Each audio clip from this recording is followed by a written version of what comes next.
first week of COP27 has concluded and participants are gearing up for the second week of the highly anticipated annual event.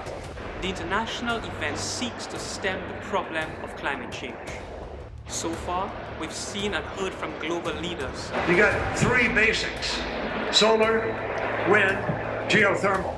And the general protests that we anticipate at such an event.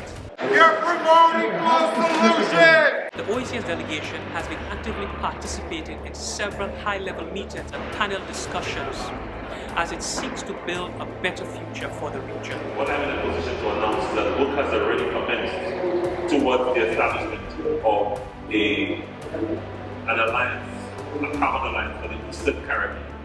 Government ministers within OECS member states have also made impassioned pleas to the international community to address loss and damage, which will help small island developing states recover from disasters caused by global temperature rises. And every year the systems come, we have to borrow. And now, most, if not all, of the small island states of the Caribbean, and by extension seas in the Pacific and elsewhere, are saddled with debt that is not sustainable. Right now, all eyes are fixed on Sharm el-Sheikh, Egypt, hoping that this year's COP makes concrete interventions to better and save the lives of people around the world.